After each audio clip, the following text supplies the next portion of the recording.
Morning students. बच्चों, हमारी political science चल रही है, तो इसके अंदर हमारे 7 चैप्टर्स कंप्लीट हो चुके हैं। आज हम बेटा पॉलिटिकल का 8th चैप्टर स्टार्ट कर रहे हैं। वेरी इजी चैप्टर, बहुत ही आसान है। इसको हम एक स्टोरी की तरह से स्टोरी के तरीके से करेंगे तो आपको बहुत ईजी लगेगा। तो इसके अंदर बेटा देखिए बहुत ज़्यादा कुछ नहीं है। इसके अंदर ये बताया गया कि समय समय पर जो अलग अलग सरकार आई वो उन सरकार के क्या कार्य थे, कितने कार्यों के अंदर वो सफल हुए, किस में असफल हुए, और जो नई सरकार आई उसने किस तरीके से कौन से तरीके को अपनाकर अपने देश के ऊपर शासन किया। तो ये सारी चीज़ें हम इसके अंदर इस चैप्टर के अंदर डिस्कस करने वाले हैं। तो देखिए बेटा, इसके अंदर देखिए इस चैप्टर के अंदर क्या क्या बताया गया है। तो देखिए इसके अंदर क्या बताया गया है। जैसे हमने इससे पहले वाले चैप्टर के अंदर पढ़ा था कि जो राष्ट्र का निर्माण होता है तो क्या बहुत सारी प्रक्रियाओं से होकर गुजरता है और बहुत सारे प्रोसेस से होकर गुजरता है। और राष्ट्र के निर्माण की जो प्रक्रियाएं होती हैं वो एक बार में ही पूरी नहीं होती हैं। उनके सामने बहुत सारी चुनौतियाँ भी आती हैं, बहुत सारी समस्याएँ भी आती हैं, और ज़रूरी नहीं है कि वो जो सरकार है वो हर प्रकार की समस्या का समाधान कर सके। ये हमने पहले वाले चैप्टर्स के अंदर भी डिस्कस किया है। तो किस प्रकार से सरकार किस प्रकार से जो सरकार है वो लोकतंत्र के अंदर जो नए नए रास्ते हैं वो किस प्रकार से अपनाए गए, किन किन तरीकों को अपनाकर सरकार ने अपने कार्यों को पूरा करने की कोशिश की, कौन कौन से संघर्ष हुए, कौन सा संघर्ष कितने लंबे समय तक चला, और संघर्ष ने क्या रूप लिया, वो उसके अंदर किन किन हथियारों को अपनाया गया। तो इस प्रकार से ये सारी चीज़ें हम इस चैप्टर के अंदर आगे रीड करने वाले हैं। तो देखिए इसके अंदर क्या क्या पढ़ने वाले बेटा हम। इसके अंदर जैसे फर्स्ट पॉइंट इसमें दिया गया क्षेत्रीय आकांक्षाओं।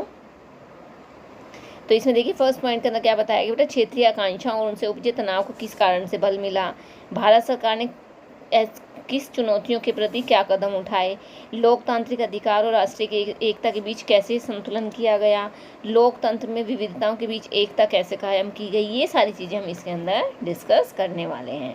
तो देखिए बेटा, बहुत ही आसान चैप्टर है। आप इसको एक बार आपको ध्यान से सुनना है, आपको किसी प्रकार की कोई समस्या नहीं आएगी। तो जो हमारा आज का चैप्टर है वो क्या है बेटा, क्षेत्रीय आकांक्षाएं। तो देखिए इसके अंदर हम क्या पढ़ने वाले हैं। जो सबसे फर्स्ट हेडिंग है वो क्या है, क्षेत्र और राष्ट्रीय है। तो देखिए इसके अंदर क्या बताया गया, जब 1980 का जो दशक चल रहा था, 1980 के दशक के अंदर उस समय क्या था, स्वायत्तता की मांग उठाई गई। स्वायत्तता होता है बेटा अपने स्वयं की सत्ता कि जो लोग थे वो क्या चाहते थे कि हमारे खुद का स्वयं का शासन हो। तो उस देश के अंदर क्या कई हिस्सों में स्वायत्तता की मांग उठाई गई। तो जो स्वायत्तता की मांग थी वो क्या सबकी बातों को पूरा नहीं किया जा सकता था, लेकिन धीरे धीरे क्या पहले तो इस मांग को छोटे लेवल के ऊपर उठाया गया, लेकिन धीरे धीरे क्या है संवैधानिक जो जितनी भी हदें थी वो इन मांग ने क्या सारी हदों को पार कर दिया। पहले तो क्या शुरू में तो बिना लड़ाई के मतलब अहिंसा के रूप में अपनाया गया इसके अंदर जो मांग रखी गई थी वो, लेकिन धीरे धीरे क्या है जो ये मांग थी जब इनकी मांग बढ़ती गई तो क्या है इसका हथियार भी उठाए गए, सरकार को दबाने की कोशिश की गई, और बहुत सारे मतलब अहिंसात्मक रूप धीरे धीरे क्या है ये जो आंदोलन था वो धीरे धीरे अहिंसात्मक रूप लेता जा रहा था। और लगातार क्या है इसमें संघर्ष, बहुत लंबे समय तक संघर्ष चला। इन संघर्ष को अल्प विराम देने के लिए जो केंद्र सरकार थी उसको क्या है आपस में बातचीत का रास्ता अपनाना पड़ा, ताकि जो ये देश के अंदर जो आंदोलन चल रहे हैं उन आंदोलनों को किसी तरीके से शांत किया जा सके। तो इसके लिए क्या है बातचीत की जो एक बहुत लंबी प्रक्रिया है, उसके बातचीत के बाद दोनों पक्ष के बीच समझौता किया गया, और यह लक्ष्य रखा गया कि विवाद के मुद्दों को संविधान के दायरे में रहकर ही निपटाया जाए। यानी कि जो भी विवाद चल रहा है वो क्या है संविधान जो कहती है उसके दायरे में रहकर उसे निपटाया जाए, वो उससे बाहर उसे पहुंचाने की कोशिश न की जाए। तो ये क्षेत्र और राष्ट्र के बीच में जो हिंसात्मक जो रूप हो गया था उसके बारे में इसमें बताया गया है। तो आगे देखिए बेटा नेक्स्ट हेडिंग में क्या बताया गया है। आगे बताया गया भारत सरकार का नज़रिया। अब देखिए उस समय जो भारत की सरकार थी उसका इससे रिलेटेड इससे रिलेटेड उनका नज़रिया था। तो देखिए नेक्स्ट हेडिंग में भारत सरकार का क्या नज़रिया था। तो जब राष्ट्र निर्माण की प्रक्रिया और भारत के संविधान के बारे में विविधता के बारे में जब ये सात जो बुनियादी सिद्धांत थे वो बार बार जब सबके सामने आ रहे थे, तो उसके अंदर क्या कहा गया कि भारत के जो विभिन्न क्षेत्र हैं और जो विभिन्न भाषाओं के समूह हैं वो क्या है अपनी संस्कृति को बनाए रखने का उनका अधिकार है। पूरा उनको अधिकार है कि भारत के जो भी विभिन्न क्षेत्र हैं और जो विभिन्न अलग अलग भाषाओं के जो समूह हैं वो अपनी संस्कृति को बनाए रख सकते हैं। तो इसमें एकता की जो भावना थी वो से बंधे एक ऐसे सामाजिक जीवन के निर्माण का निर्णय लिया गया जहाँ पर क्या है, समाज की जितनी भी संस्कृतियाँ हैं उसको कायम रखा जा सके, किसी भी किसी संस्कृति को कोई भी ठेस न पहुँचाई जाए। ये उस समय जो भारत की सरकार थी उसका नज़रिया था, वो अपने तरीके से इसको बता रहा था। और भारतीय राष्ट्रवाद ने एकता और विविधता के बीच जो संतुलन था उसे अपनाने की कोशिश की। और राष्ट्र का मतलब यह नहीं है बच्चों की क्षेत्र को नकार दिया जाए। इस अर्थ में क्या है, भारत का जो नज़रिया था यूरोप के कई देशों से अलग रहा, जहाँ सांस्कृतिक विभिन्नता को राष्ट्र की एकता के लिए खतरे के रूप में देखा जा रहा था। तो जो भारत ने विविधता के सवाल पर क्या है, लोकतांत्रिक दृष्टिकोण अपनाया था। लोकतांत्रिक में क्या कहा जाता है कि जितने लोगों की बातों को ध्यान में रखकर ही हर प्रकार के निर्णय लिए जाएं। लोकतंत्रात्मक सरकार में यही होता है कि वहाँ पर क्या है, लोगों को वरीयता दी जाती है। और जो लोकतंत्रात्मक देश है वो क्या है, राष्ट्र विरोधी वो क्या है, हिंसात्मक रूप को प्रेफर नहीं करता है। वो क्या कहता है कि जिस भी बात को करना है उसे आराम से बैठकर किया जाए, उसमें लड़ाई झगड़ा मारकाट न की जाए। और इस प्रकार से जो भारत की जो सरकार थी वो क्या कहती है कि लोकतांत्रिक राजनीति का अर्थ यह भी है कि क्षेत्रीय मुद्दों और समस्याओं पर नीति निर्माण की प्रक्रिया में पूरी तरह से ध्यान दिया जाए और उसमें भागीदारी दी जाए। यानी कि जो भारत की सरकार वो क्या कहती है कि अगर क्षेत्र के अंदर किसी प्रकार की कोई समस्या आ रही है तो उन समस्याओं का जो हल है, जो उनका समाधान है, वो हमारे आपस में बैठकर ही उस समस्या को सुलझाया जा सकता है। तो इस प्रकार से जो भारत की सरकार थी वो क्या चाहती थी कि बिना किसी लड़ाई झगड़े के जितनी भी समस्याएं आ रही हैं उन समस्या को आसानी से और शांतिपूर्वक उसे कायम किया जा सके, शांतिपूर्वक उसे निपटाया जा सके। लेकिन फिर भी देखिए बेटा क्या हुआ, जब किसी भी प्रकार की कोई भी देश के अंदर कंट्रोवर्सी आ जाती तो क्या है, वहाँ पर तनाव का माहौल बन जाता है। तो जो तनाव का दायरा था, तनाव के दायरे के अंदर देखिए क्या बताया गया, वहाँ पे क्या तनाव की बातें आ गई थी। तो तनाव के अंदर देखिए क्या हुआ, जैसे नेचुरल सी बात है, जब हम लोगों को क्या है गुस्सा आता है तो गुस्से के अंदर क्या है हम कुछ भी बोल देते हैं या किसी भी प्रकार की ऐसी अनिष्ट बात हमारे मुंह से निकल जाती है जो सामने वाले को बहुत ठेस पहुंचाती है। तो इसलिए चारों तरफ क्या तनाव का माहौल बना हुआ था। तो आज़ादी के तुरंत बाद हमारे देश को विभाजन, विस्थापन और देशी रियासत के विलय के साथ साथ बहुत सारी कठिन मामलों से गुजरना पड़ रहा था। जैसे ही हमारा देश आज़ाद हुआ उसके बाद क्या है, तुरंत हमारे देश का विभाजन हो गया, भारत पाकिस्तान को अलग किया गया, उसका विस्थापन हो गया, देशी जो रियासत थी उनका विलय हो गया था। और इस प्रकार से और भी बहुत सारी बड़ी बड़ी समस्याएं थी जो हमारे भारत के सामने आ रही थी। तो उस समय जो विदेश के जो विदेशी थे वो जो भारत की जो हालत बनी हुई थी वो उसको देखकर क्या कह रहे थे कि भारत के अंदर जो एकीकृत राष्ट्र की भावना है वो ज़्यादा दिनों तक नहीं टिक पाएगी, क्योंकि भारत के अंदर क्या है चारों तरफ तनाव का माहौल हो गया था। तो सबसे पहले तो क्या है, आज़ादी के जस्ट बाद हमारे सामने क्या है जम्मू कश्मीर का मामला सामने आया था। तो जम्मू कश्मीर के मामले में क्या था कि जो कश्मीर घाटी थी उसके ऊपर क्या है पाकिस्तान अपना कब्जा जमा रहा था और भारत वो उसे अपने हिस्से के अंदर बता रहा था। तो ये सबसे बड़ा मसला उस समय सामने चल रहा था। और इसके अलावा जो कश्मीर घाटी के जो लोग थे उनकी राजनीतिक आकांक्षाओं का सवाल भी इससे जुड़ा हुआ था। और ठीक उसी प्रकार से पूर्वोत्तर के जो कुछ एरियाज यानी कि जो 7 राज्य हैं वो भारत का अंग होने के मसले पर सहमति नहीं बना पा रहे थे। सबसे पहले देखिए कौन कंट्रोवर्सी में आए, सबसे पहले नागालैंड, फिर मिजोरम, ये क्या है भारत से अलग होने की मांग कर रहे थे। ये क्या कहते हैं, हमें अपना अलग राष्ट्र बनाना है। और उसी प्रकार से दक्षिण भारत में भी द्रविड़ आंदोलन से जुड़े हुए कुछ समूह अपने अलग राष्ट्र बनाने, मतलब सभी क्या है स्वायत्तता की मांग उठा रहे थे, सभी अपने अपने तरीके से अपने एरिया को डेवलप करने की कोशिश कर रहे थे। तो देश के अंदर क्या चारों तरफ तनाव का माहौल बना हुआ था। तो इस तरीके से और भी उसके अंदर जो उस समय जो माहौल बना था उसका आंध्र प्रदेश, कर्नाटक, महाराष्ट्र, गुजरात, ये सभी क्या है अपने अलग अलग स्वायत्तता की मांग उठा रहे थे। तो दक्षिण भारत के कुछ हिस्सों जैसे तमिलनाडु के अंदर सबसे ज़्यादा मेन दक्षिण भारत के जो राज्य है तो उसमें तमिलनाडु के अंदर सबसे ज़्यादा आंदोलन हुए थे। तो जो तमिलनाडु था वो क्या हिंदी को राजभाषा बनाने के खिलाफ एक आंदोलन कर रहा था। वो क्या कहता है कि हिंदी को भारत की राजभाषा न बनाकर तमिल को राजभाषा बनाया जाए, वो हिंदी की राजभाषा बनाने से खुश नहीं था। तो इसके लिए भी उसने एक आंदोलन कर दिया था। तो इस प्रकार से बहुत सारे आंदोलन उस समय उठकर आ रहे थे। और 1950 के दशक के अंदर उत्तरार्ध से पंजाब भाषी, अब देखिए ये तो कम दक्षिण से आ रहा था, 1950 के अंदर पंजाबी भाषी जो लोग थे, पंजाबी बोलने वाले जो लोग थे वो भी क्या है वो आंदोलन कर रहे थे। वो क्या कह रहे थे कि हमें पंजाब को क्या है अलग से दर्जा दिया जाए, पंजाब को अलग से राज्य बनाया जाए। और लेकिन जो पंजाब की बात थी वो तो मान ली गई। 1966 के अंदर पंजाब और हरियाणा ये दोनों अलग अलग राज्य बन गए थे। पहले ये दोनों एक ही थे, बाद में 1966 के बाद पंजाब और हरियाणा को अलग कर दिया गया था। और उसके बाद छत्तीसगढ़, उत्तराखंड और झारखंड का भी गठन हुआ था। इस प्रकार से जो बड़े बड़े राज्य थे उनको काट कर दो राज्य बना दिए गए थे।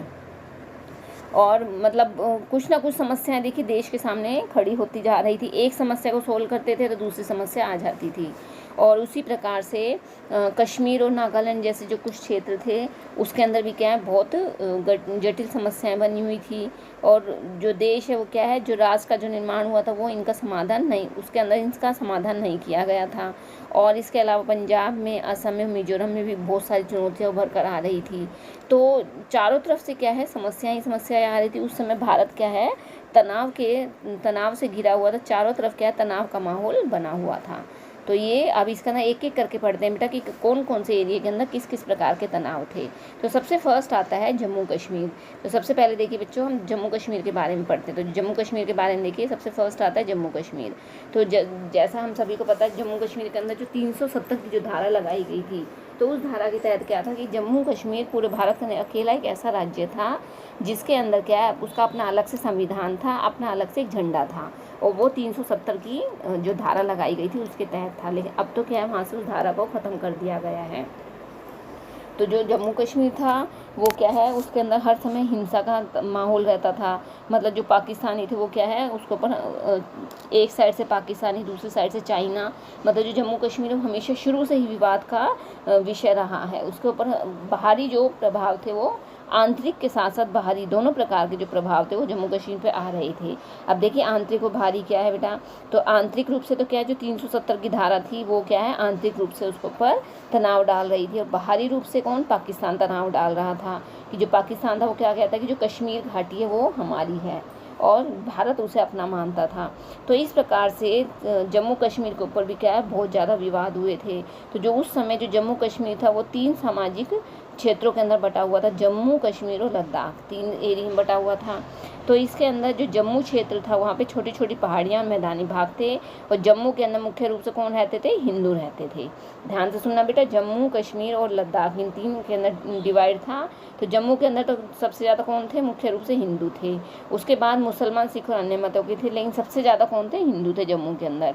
फिर जो कश्मीर का क्षेत्र था वो कश्मीर घाटी है और उसके अंदर जितने भी कश्मीरी थे वो कौन थे, मुसलमान थे। कश्मीर के अंदर मुसलमान ज़्यादा थे और उसके अलावा हिंदू भी थे, सिख और बौद्ध भी थे। और जो लद्दाख है वो क्या पूरा पहाड़ी क्षेत्र है। इसकी जनसंख्या बहुत कम है, लेकिन यहाँ पर जो भी जनसंख्या थी वो उसमें आधी जनसंख्या बौद्ध की थी और आधी मुसलमानों की थी। इस प्रकार से वहाँ पर सारे जो लोग रह रहे थे वो मिली जुली जो उसमें हिंदू भी थे, मुसलमान भी थे, सिख भी थे, ईसाई भी थे और इसके अलावा बौद्ध धर्म के लोग भी थे। वहाँ पर जम्मू कश्मीर के अंदर सारी जातियों के लोग फैले हुए थे। अब देखिए जो समस्याएं आ रही थी, जो समस्याओं की जड़ें थी वो क्या क्या थी। तो 1947 से पहले जो जम्मू कश्मीर था वो एक राजसी रियासत था। उसके बाद जो वहाँ का जो शासक था राजा हरी सिंह, वो भारत और पाकिस्तान में शामिल नहीं होना चाहता था। वो क्या चाहता था कि वो अपनी अलग से एक स्वतंत्र दर्जा पाना चाहता था। यानी कि क्या चाहता था कि जो जम्मू कश्मीर है वो तो ना तो वो भारत का हिस्सा रहे, ना ही वो पाकिस्तान का हिस्सा रहे, बल्कि वो अपना अलग से एक देश बनाना चाहता था, अलग से एक राज्य बनाना चाहता था। तो जो पाकिस्तानी नेता थे उन्होंने क्या सोचा कि कश्मीर क्षेत्र पाकिस्तान का ही हिस्सा है। तो क्योंकि वहाँ पर जो अधिकांश आबादी थी वो किसकी थी, मुसलमानों की थी। और पाकिस्तान क्या है उसको कश्मीर को अपना एरिया मानता था। लेकिन अब क्या है, मतलब वहाँ पे चारों तरफ इसी चीज़ को लेकर लड़ाई हो रही थी, कश्मीर हमारा है और या कश्मीर घाटी हमारी है। पाकिस्तान उसको पर अपना हक जताता था, भारत उसे अपना बताता था। तो इस प्रकार से उस समय क्या है बहुत अधिक कॉन्फ्लिक्ट हो गया था, बहुत अधिक कंट्रोवर्सी वहाँ पर चारों तरफ फैली हुई थी। तो उसी समय के अंदर नेशनल कॉन्फ्रेंस के जो शेख अब्दुल्ला था वो बहुत लोकप्रिय आंदोलन बन गया था उस समय। और साथ ही जो पाकिस्तान था पाकिस्तान में शामिल होने के वो विरुद्ध हो गया था।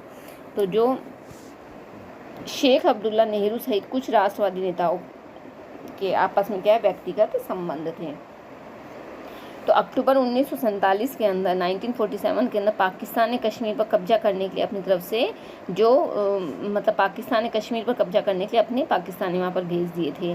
तो इससे क्या है, जो भारत इसने महाराजा को भारतीय सैनिक सहायता लेने के लिए बाध्य किया, यानी कि जो महाराजा था उस समय जम्मू कश्मीर का जो राज शासक था, उसने क्या है भारत का जो प्रधानमंत्री थे उसके पास सहायता लेने के लिए उसे बाध्य कर दिया, मतलब उससे याचना की कि मुझे सैनिक सहायता चाहिए।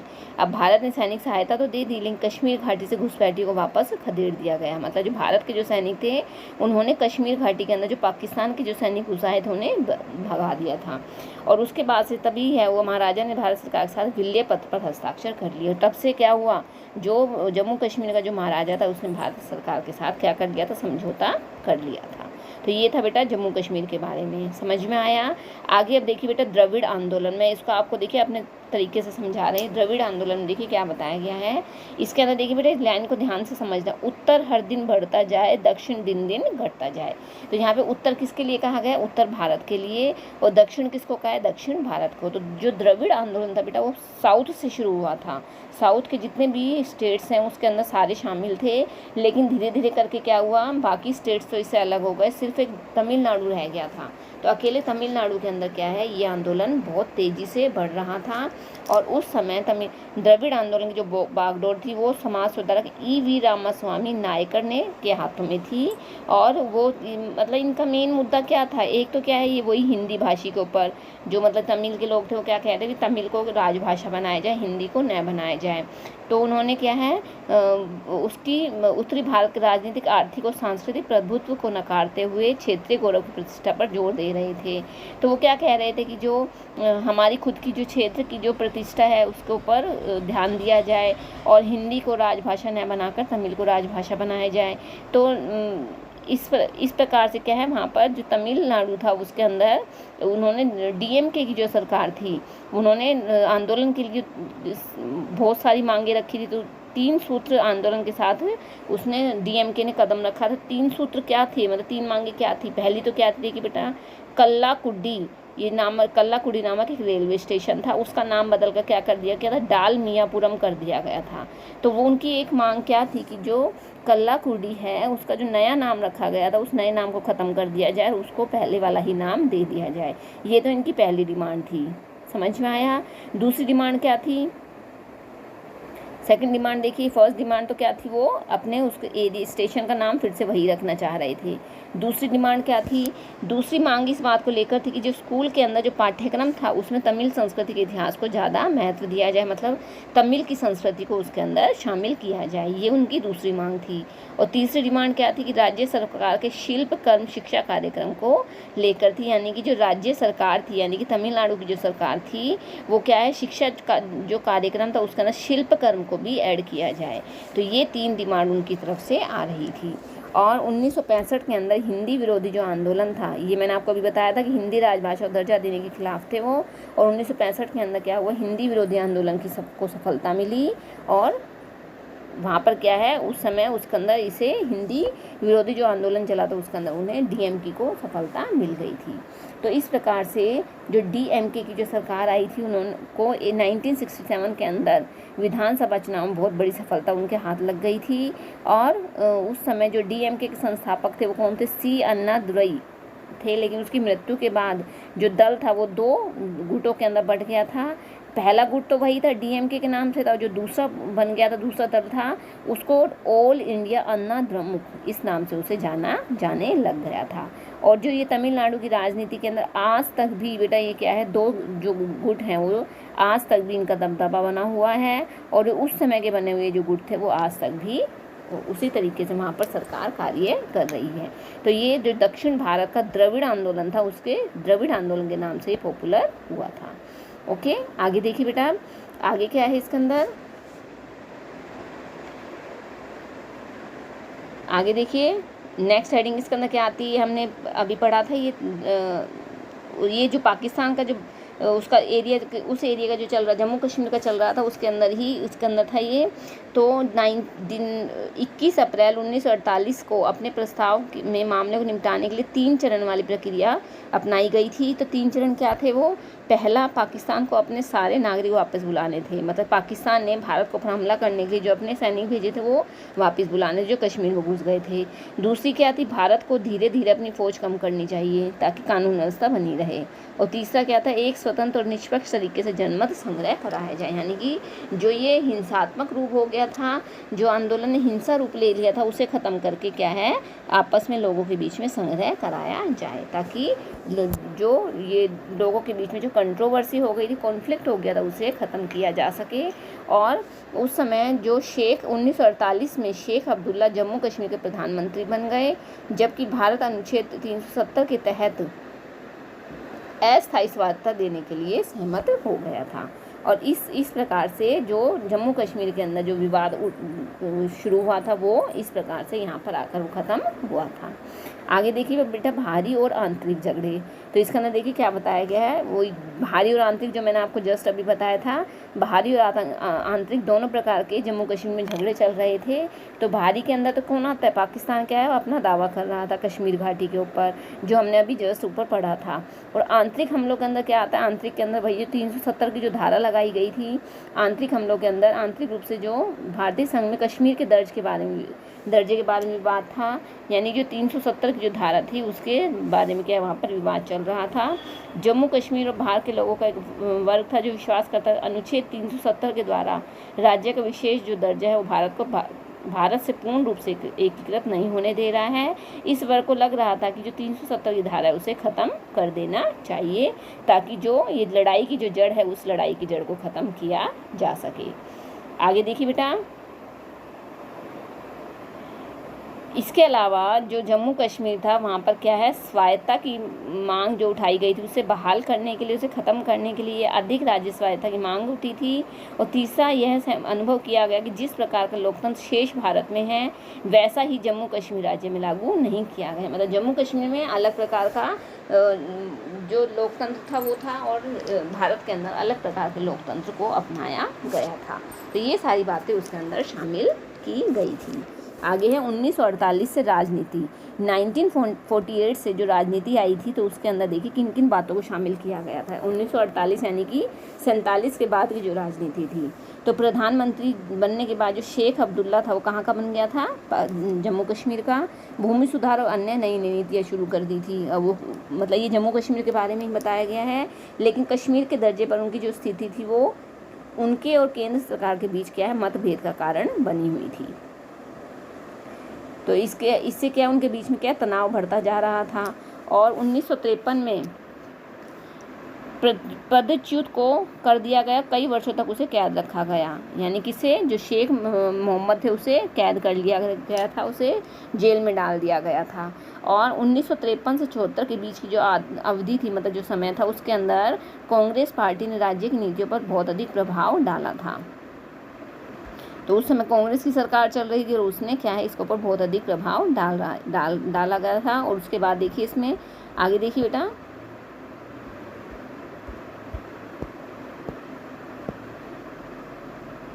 और अंत में देखिए केंद्र सरकार के हस्तक्षेप से फारूक अब्दुल्ला को सरकार की पदच्युत करने पर कश्मीर में नाराजगी की भावना पैदा हो गई थी। और इंदिरा गांधी, उस समय देश की सरकार प्रधानमंत्री कौन थी, इंदिरा गांधी, और शेख अब्दुल्ला में समझौते हुए थे और बाद में क्या है उनके बीच में आपस में विश्वास उत्पन्न हो गया था। और केंद्र राज्य की राजनीतिक हस्तक्षेप जो कर रहा था उसकी पुष्टि क्या हुई, जब 1986 में नेशनल कॉन्फ्रेंस केंद्र में शासक दल कांग्रेस के साथ चुनावी गठबंधन करने को राजी हो गई। तो उस समय क्या ये सारी चीज़ें सामने निकल कर आई थी। आगे सशस्त्र विरोध और विद्रोह और उसके बाद सशस्त्र विद्रोह और उसके बाद देखिए क्या हुआ था।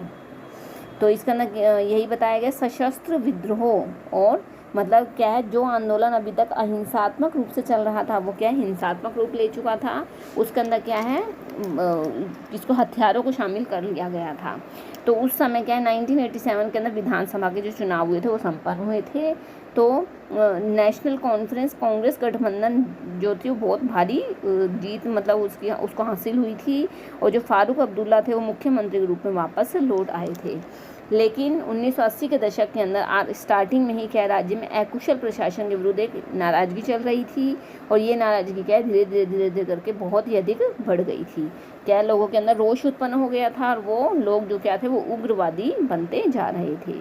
तो उस समय 1989 के अंदर राज्य एक पृथक कश्मीर राष्ट्र बनाने को लेकर उग्रवादी आंदोलन कर रहा था, और उसने क्या डिमांड रखी थी कि जो कश्मीर है उसे भी क्या अलग से राष्ट्र बनाया जाए। मतलब सब हर कोई क्या अपने एरिया को बढ़ाने की कोशिश कर रहा था, हर कोई अपने तरीके से अपनी अलग सरकार बनाने की कोशिश कर रहा था। चारों तरफ सिर्फ यही कंट्रोवर्सी चल रही थी। तो 1990 से लेकर 1990 से 1996 में जाकर विधानसभा के जो चुनाव हुए थे उसमें फारूक अब्दुल्ला के नेतृत्व में नेशनल कॉन्फ्रेंस जम्मू और कश्मीर के लिए क्षेत्रीय स्वायत्तता की मांग सत्ता में आ गई थी, और अवधि के अंत में यानी कि 2002 में जम्मू कश्मीर राज्य में चुनाव हुए, और उसके बाद उसके स्थान पर जो पीपुल्स डेमोक्रेटिक पार्टी यानी कि पीडीपी और कांग्रेस की मिलीजुली सरकार 2002 के अंदर कांग्रेस की मिलीजुली सरकार जम्मू कश्मीर में आ गई थी। तो ये है बेटा 2002 तक की। अब 2002 और इसके बाद देखिए क्या हुआ था जम्मू कश्मीर के अंदर, ये पूरा जम्मू कश्मीर का दिया हुआ है। तो 2002 के बाद क्या हुआ, जो गठबंधन के समझौते के अनुसार जो मुफ्ती मोहम्मद थे वो पहले 3 साल सरकार के रूप में उन्होंने कार्य किया, और उसके बाद 2008 के अंदर लागू राष्ट्रपति शासन के कारण अपना कार्यकाल पूरा नहीं कर पाए, और जो अगले चुनाव हुए थे वो 2008 के अंदर हुए थे। उस समय भी क्या है मिलीजुली सरकार आई थी, और 2009 में अमर अब्दुल्ला के नेतृत्व में क्या है अमर अब्दुल्ला एक नई सरकार के रूप में आए थे, और 2014 के अंदर राज्य में फिर से चुनाव करवाए गए। जो 2014 में जो चुनाव हुए थे वो अब तक के जो 25 साल के चुनाव हुए थे उनमें सबसे अधिक जो मतदान हुए थे वो 2014 के अंदर हुए थे। और उसका परिणाम क्या हुआ, उसके अंदर भी क्या है पीडीपी के मुफ्ती मोहम्मद सैयद के नेतृत्व बीजेपी के साथ, अब तक तो देखिए कांग्रेस के साथ या बीजेपी के साथ क्या है एक मिलीजुली सरकार सत्ता में आ गई थी। और मुफ्ती मोहम्मद सैयद की मृत्यु के बाद उनकी जो बेटी थी महबूबा जो मुफ्ती थी वो अप्रैल 2016 में राज्य की पहली महिला मुख्यमंत्री बनी थी, यानी कि कहाँ की जम्मू कश्मीर की पहली महिला मुख्यमंत्री बनी थी। और इस प्रकार से ये पूरा इसके अंदर कंप्लीट दिखाया गया है। और 5 अगस्त 2019 को जम्मू कश्मीर से क्या है 2019 द्वारा अनुच्छेद 370 को समाप्त कर दिया गया था। वेरी इंपॉर्टेंट बेटा, जो अनुच्छेद 370 अब तक चल रहा था जम्मू कश्मीर में उसको 5 अगस्त 2019 को समाप्त कर दिया गया। अब इसके बाद क्या जम्मू कश्मीर की अपने अलग से संविधान नहीं था, अलग से झंडा नहीं था, वो भारत के साथ ही मिल गया था। तो इस प्रकार से ये जम्मू कश्मीर के बारे में कंप्लीट बताया गया है कि किस प्रकार से जम्मू कश्मीर के अंदर बेटा देखिए कितना अधिक विवाद हुआ था, किस प्रकार से उसके अंदर उस विवाद के कारण क्या है बहुत सारी बातें उसके अंदर सामने बहुत ज़्यादा उतार चढ़ाव हुए थे जम्मू कश्मीर के अंदर भी। और अंत में क्या है 5 अगस्त 2019 को क्या हुआ था 370 की जो धारा थी उसे समाप्त कर दिया गया था। तो ये बेटा आज हमारा हाफ चैप्टर हो गया है। इसके अंदर हमने अब तक जो मैंने आपको सारे मेन पॉइंट्स वो मैंने आपको बता दिए हैं। 5 अगस्त 2019 को जो 370 को जो समाप्त किया गया तो उसके बाद 2 केंद्र शासित प्रदेश जम्मू कश्मीर और लद्दाख इन्हें क्या बना दिया गया था, इन्हें यूनियन टेरिटरी बना दिया गया था, इन्हें केंद्र शासित प्रदेश के रूप में इन्हें घोषित कर दिया गया था। तो ये आज आपका हाफ चैप्टर है, बाकी जो रिमेनिंग पार्ट है बेटा वो हम नेक्स्ट वीडियो में पढ़ेंगे। आई होप आपको समझ में आ गया होगा।